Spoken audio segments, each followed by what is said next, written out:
ताज़ा खबरों के लिए कोणार्क न्यूज़ को सब्सक्राइब करें और बेल आइकन ज़रूर दबाएं। अपना शहर, अपनी बातें, अपना शहर, अपनी बातें, सुबह शाम हर रोज आपके लिए लाते, हम आपके लिए लाते। कहीं पे चोरी, कहीं पे डाका, ब्रेकिंग न्यूज में बगुन टाका, मंत्री मौजी पाड़े का काका, न्यूज अपनी चटपटा पटाका, पटा पटाखा पटा पटाखा। खबर दर खबर पहुँचे आपके घर, देखे न्यूज ये पूरा शहर। News, reviews and interviews, fresh and hot, without excuse. Without excuse, without excuse. So tune in, keep watching. पूरे शहर की बातें, अपना शहर, अपनी बातें, अपना शहर, अपनी बातें, सुबह शाम हर रोज आपके लिए लाते, हम आपके लिए लाते। कोणार्क, अपना शहर अपनी बातें।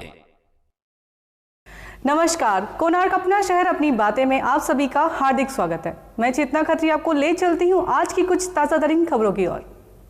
कोणार्क, अपना शहर अपनी बातें।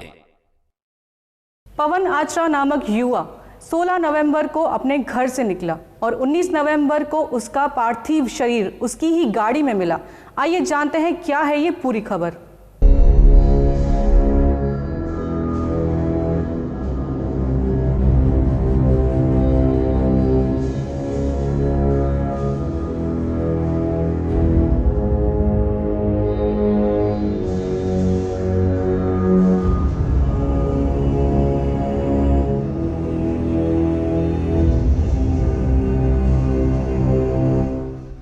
सोशल मीडिया में आप पिछले कुछ दिनों से देख रहे होंगे कि पवन आचरा करके जो युवक है वो लापता है। इस तरीके के जो है सभी व्हाट्सएप पे चर्चा चल रही थी और जो है इसके बारे में जानकारी दी जाए ऐसी जो है अपील की जा रही थी।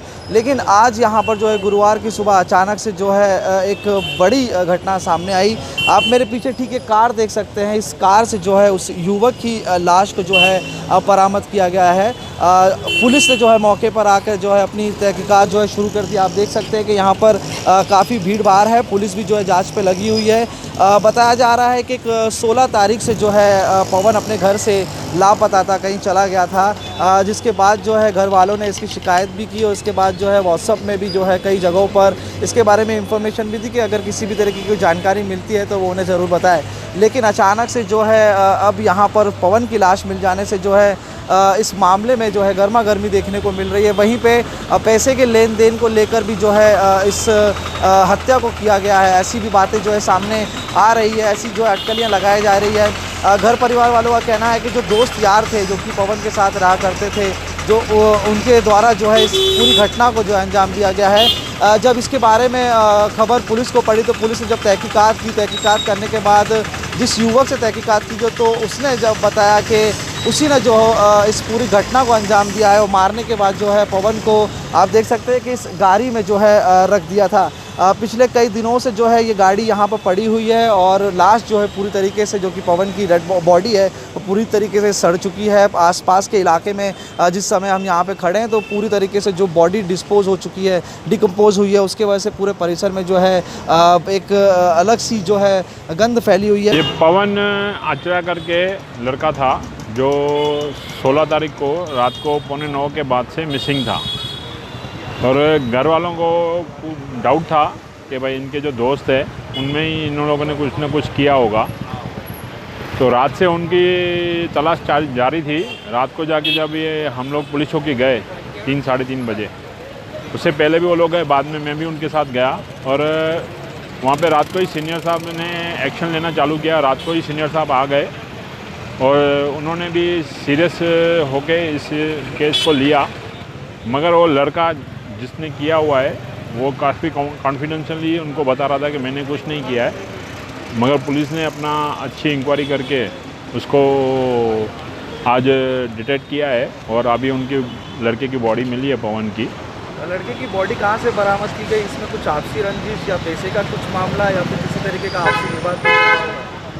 पैसे का एंगल आ रहा है क्योंकि लड़के ने काफ़ी अपने घर से गोल्ड उनको दिया हुआ था और वो लड़का है ही क्रिमिनल माइंडेड, काफ़ी उसका बैकग्राउंड बरोबर नहीं दिख रहा है, काफ़ी अभी उसकी बातें सुनने में आ रही है। तो वो और लड़का काफ़ी सीधा था, जो पवन लड़का था ना वो काफ़ी सीधा था, तो उसका उन्होंने पूरा मिसयूज़ किया है। परिवार वालों का क्या कहना है इस मामले में?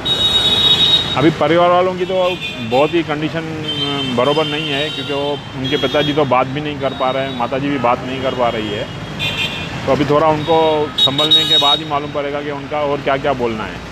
बहरहाल अब देखना यह है कि पूरे मामले को पुलिस स्टेशन ने दर्ज कर लिया और आगे तहकीकात की जा रही है और देखना यह होगा कि किस तरीके के खुलासे सामने आते हैं।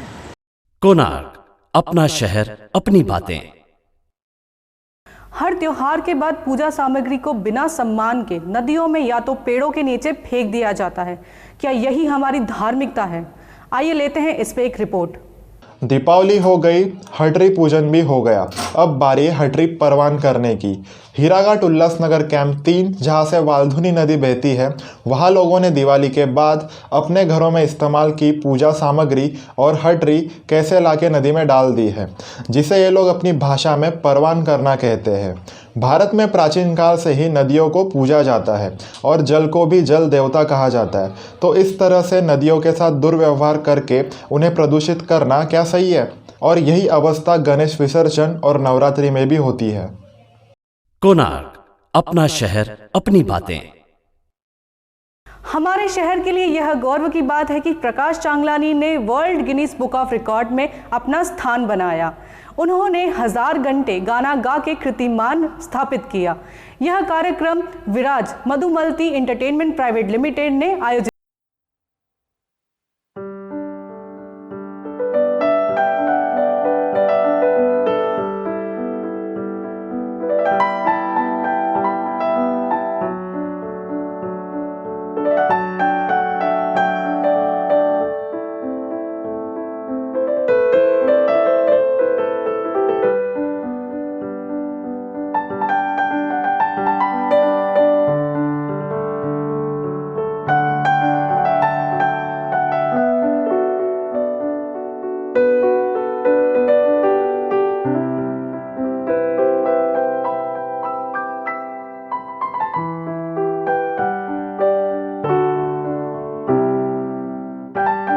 करता धरता प्रकाश चांगलानी जी, जिन्होंने Guinness book of world record में अपना नाम स्थापित किया है, उन्हीं के बारे में आज हम कुछ जानेंगे और उनसे चर्चा करेंगे कि इसके पीछे का परिश्रम और इसके पीछे की सफलता उन्होंने कैसे प्राप्त की।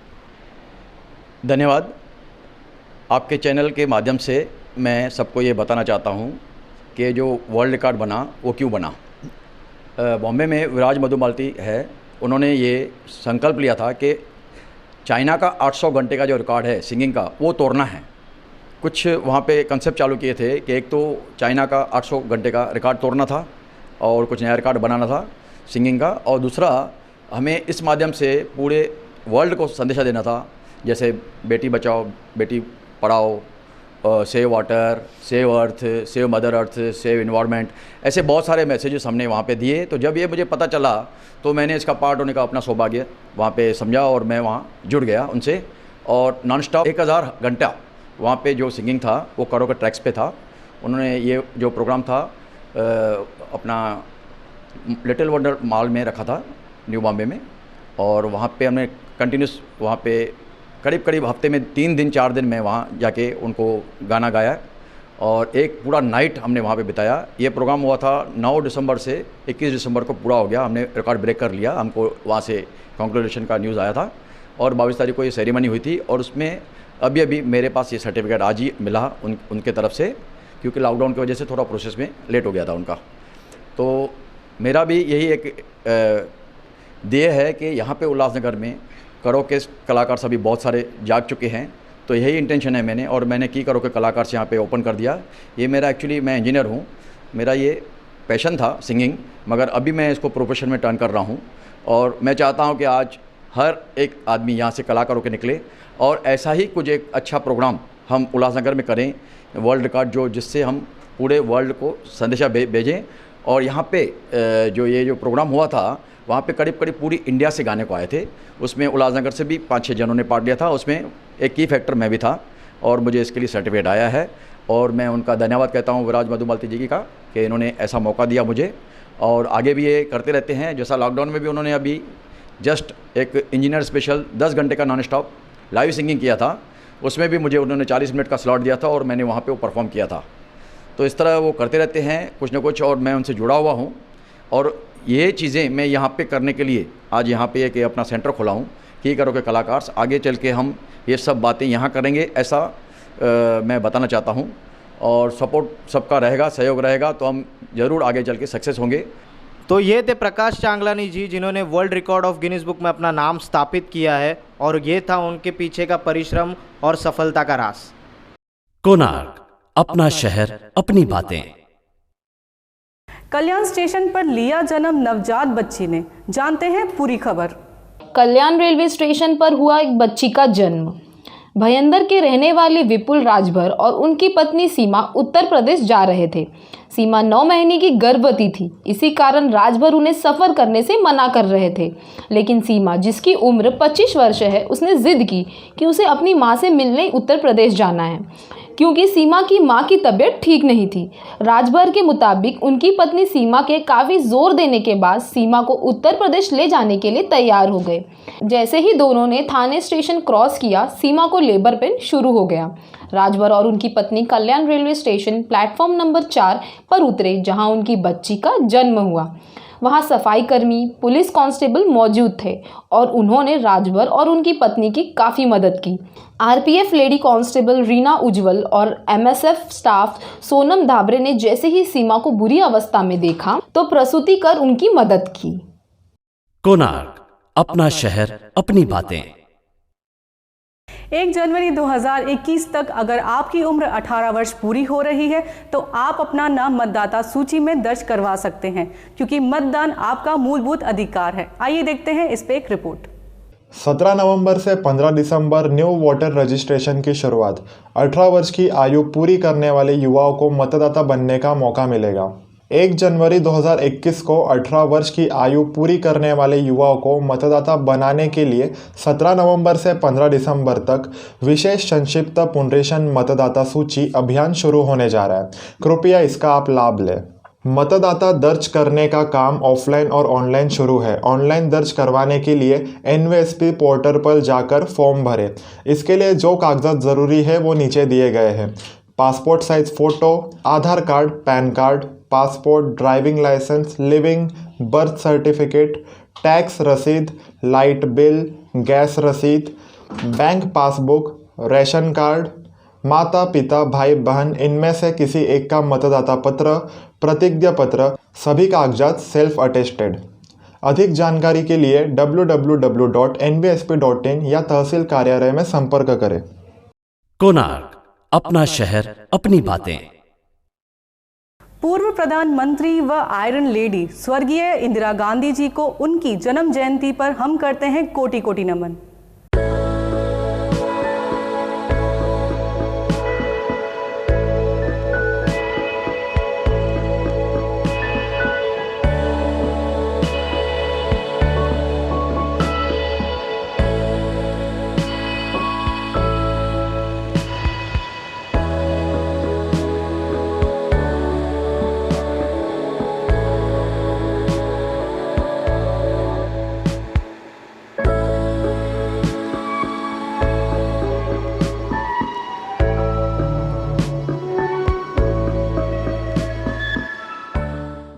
कोणार्क, अपना शहर अपनी बातें। आज दिनांक 19/11/2020 के दिन महाराष्ट्र के प्रसिद्ध शिरडी साई बाबा धाम के नज़दीक में झूलेलाल साई जी के मंदिर का भूमि पूजन सिंधी समाज साई झूलेलाल ट्रस्ट शिरडी द्वारा किया गया। इस कार्यक्रम में माजी मंत्री श्री राधाकृष्ण विखे पाटिल, उल्लासनगर 141 विधानसभा के आमदार श्री कुमार आयलानी, राज्य मंत्री दर्जा प्राप्त जलगांव श्री गुरुमुख जगवानी आदि मान्यवर उपस्थित रहे। कोणार्क, अपना शहर अपनी बातें। प्रदूषण और पटाखों का क्या संबंध है? आइए लेते हैं इस पे एक विस्तृत रिपोर्ट।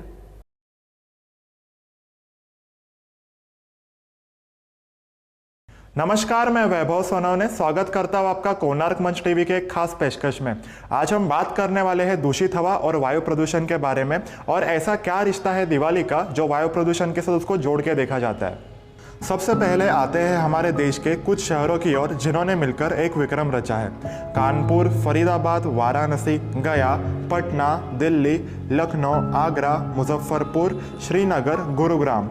यह शहर देश और दुनिया में अव्वल आए हैं हमारे सबसे ज़्यादा प्रदूषित शहरों में। तो आप इससे अंदाज़ा लगा सकते हैं कि वायु प्रदूषण कितनी बड़ी समस्या बन चुकी है भारत में, और शायद ही आपने किसी नेता को इस पर भाष्य करते हुए देखा होगा। एक चौंका देने वाली बात आपको बता दें कि 2 साल पहले लंदन में वहाँ के पार्लियामेंट के सदस्यों ने लंदन के वायु प्रदूषण को देखते राष्ट्रीय आपातकाल घोषित कर देना चाहिए, ऐसी मांग रखी थी, जबकि लंदन में मात्र 20 माइक्रोग्राम पर क्यूबिक जितना ही प्रदूषण था। इसकी मात्रा 10 माइक्रोग्राम पर क्यूबिक मीटर होनी चाहिए। सिर्फ प्रदूषण की मात्रा दोगुना होने के कारण वहाँ राष्ट्रीय आपातकाल की मांग रखी गई थी। अगर हम बात करें भारत के वायु प्रदूषण की, तो जो अव्वल 10 शहर है उनमें 110 माइक्रोग्राम पर क्यूब मीटर इतना प्रदूषण है, पर यहाँ कोई फर्क नहीं पड़ता। तो अभी हम बात करेंगे दिवाली के पटाखों के बारे में। जब से सुप्रीम कोर्ट ने पटाखों पर प्रतिबंध लगाया है, तब से यह मुद्दे पर अनेक लोग आपको बहस करते दिखेंगे कि प्रदूषण के लिए जिम्मेदार रहने वाले और तत्वों पर कोई बात नहीं करता, पर दिवाली के पटाखों पर मात्र सबकी नज़र होती है। कुछ लोग यह भी कहते हैं कि साल भर इतनी सारी अलग अलग जगह से जो प्रदूषण होता है उसमें भी प्रतिबंध लगवा दो। पर अगर आप भी दीपावली के एक दिन के प्रदूषण को बाकी दिनों से जोड़कर देखते हो, तो आप सुप्रीम कोर्ट के दिए हुए आदेश को गलत तरीके से समझ रहे हो। जो प्रदूषण दिवाली के दिन फैलता है वह कुछ भी नहीं है, बाकी दिनों के सामने बात तो सही भी है। अभी मैं आपको बताऊंगा क्यों आप पटाखों से होने वाले प्रदूषण को गाड़ियों से या अन्य तत्वों से जो प्रदूषण निकलता है उससे जोड़ के नहीं देख सकते। पटाखे दरअसल सिगरेट की तरह है, जिससे भले ही हवा में प्रदूषण कम होता है या वो ना के बराबर होता है, उससे तो कोई प्रदूषण नहीं फैलता, लेकिन जो धुआं अपने फेफड़ों में जाता है वो इतना ज़्यादा होता है कि अन्य चीज़ों से तोला ही नहीं जा सकता। तो पटाखों को आप सिगरेट की तरह सोचिए, गाड़ियों या कंपनियों के द्वारा होने वाले प्रदूषण से मत जोड़िए। अगर आप पटाखों को गाड़ियों के प्रदूषण से जोड़ते हैं तो गाड़ियों से निकलने वाला धुआं 30 मिनट तक आप सूंघते रहिए, फिर आप इन्हें जोड़ के देख सकते हैं। अभी मैं पटाखों को सिगरेट के धुएं से क्यों जोड़ता हूँ बताऊँगा। 4 सालों पहले एक रिसर्च हुई थी जो पुणे में चेस्ट रिसर्च फाउंडेशन के द्वारा की गई थी। इसमें इन्होंने ये निष्कर्ष निकाला था कि कौन से पटाखे कितने हानिकारक हो सकते हैं और कितना प्रदूषण इससे निकलता है, और कितनी सिगरेट का धुआं एक पटाखे में से आपके फेफड़ों में जाता है। और इस रिसर्च में यह दिखाया गया है कि शहर के प्रदूषण में कितनी बढ़ोतरी होती है वो नहीं दिखाया गया, आपके शरीर में कितनी तबाही मचती है पटाखों के धुएं से यह दिखाया गया है। सिर्फ एक फुलझड़ी से 74 सिगरेट का धुआं आपके शरीर में चला जाता है, सिर्फ एक फुलझड़ी से। यह तब भी लागू होता है जब आपके 1 या 2 फीट के दूरी पर कोई उसे जला रहा है। तो अभी हम यह जानेंगे कि कौन से पटाखों से कितने सिगरेट्स का धुआं आपके फेफड़ों में जा सकता है। पहला पटाखा स्नेक, 464 सिगरेट्स का धुआं अगर आप 1 या 2 फीट के दूरी पर इसे जला रहे हैं तो आपके फेफड़ों में चला जाएगा।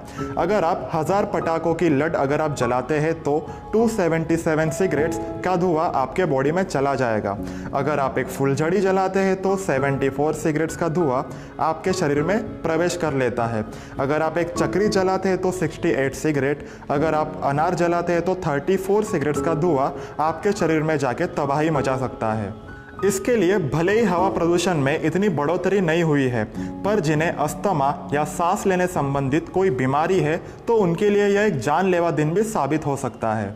दिवाली प्रकाश का उत्सव है, दिवाली खुशियां बांटने का उत्सव है, और इसे आप पटाखे जला के दूषित ना करें। तो हमारा आपसे यही आग्रह है कोणार्क मंच टीवी के तरफ से कि दिवाली पर पटाखे ना जलाएं, खुशियां बांटें।